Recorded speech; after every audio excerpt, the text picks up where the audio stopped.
Jadi jangan menganggap suku Melayu itu kaleng-kaleng. Mereka punya tarian perang, suku Melayu bukan kaleng-kaleng. Ini tanggapan Jenderal Gatot Nurmantio soal kisruh Rempang.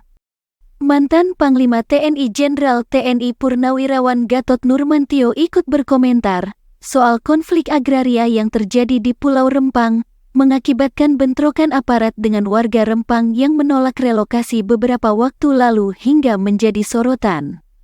Menanggapi hal itu, Presidium Koalisi Aksi Menyelamatkan Indonesia, KAMI ini, melakukan pidato dan menyinggung soal konflik agraria yang menimpa masyarakat Melayu di Pulau Rempang.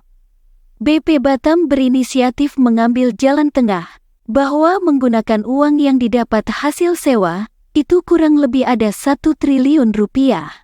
Yang menjadi permasalahan adalah, kalau kita tinggal di suatu tempat sudah lama, sudah dikasih tahu ganti ruginya seperti ini, kemudian sudah tenang dikasih waktu 1 bulan, belum 1 bulan sudah digusur, ujarnya yang dilansir YouTube Hersubeno Point, dikutip dari Tiffany News, saat hadir pada diskusi publik bertajuk Hukum untuk Investor untuk Menindas Rakyat Kasus Sangihe, Wadas hingga Rempang, yang dipandu oleh jurnalis senior Hersubeno Arif.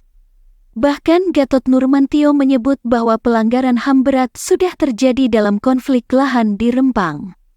Kemudian penggusuran itu harus sudah selesai anak ujian, ini masih dalam kelas sudah diadukan seperti itu, kemudian tidak boleh menggunakan alat-alat persenjataan, jadi dengan tangan kosong, jelasnya.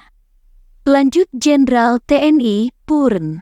Gatot Nurmantio mengaku mengingatkan hal ini, agar jangan sampai negara kita dikutuk oleh seluruh dunia, bahwa kita negara pelanggar HAM berat. Kemudian, jebolan Akabri tahun 1982 ini mengingatkan soal bahayanya suku Melayu terutama menyoal potensi perang.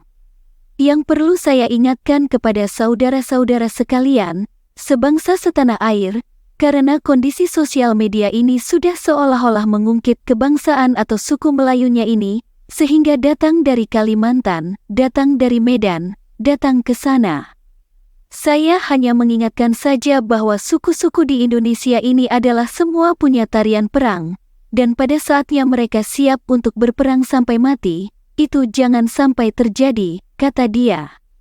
Karena aku nyatakan perang pada bangsa manapun yang membawa sengsara negeri ini, dan bila laut yang mendatangkan para perampas itu ke Nangro, maka laut pula yang akan kujadikan kuburan mereka, tegasnya. Jenderal Gatot mengaku kalau hal itu disampaikan oleh seorang pejuang, yang kata-kata tersebut dia buktikan ketika kapal Portugis datang, semuanya dihabisi nyawanya tanpa sisa. Dirinya pun mencontohkan beberapa momen pahlawan dari suku Melayu yang berhasil mengalahkan penjajah. Seperti kakak adik Cornelis de Houtman dan Frederick de Houtman, yang dikalahkan kepala barisan pengawal istana, Panglima Protokol Pemerintah dari Sultan Saidil Mukamil Alauddin Riayat Shah IV. Selain itu, Jenderal Gatot mengenang Laksamana Malahayati, pahlawan nasional perempuan yang terkenal memimpin pasukan Laut Aceh dalam perang melawan Belanda pada awal abad ke-16. Malahayati orang Melayu Aceh, seorang Malahayati yang akhirnya dia dianugerahkan Laksamana Malahayati. Ini contoh seorang perempuan janda bisa melakukan seperti ini, apalagi laki-lakinya. Jadi jangan menganggap suku Melayu itu kaleng-kaleng, tambahnya.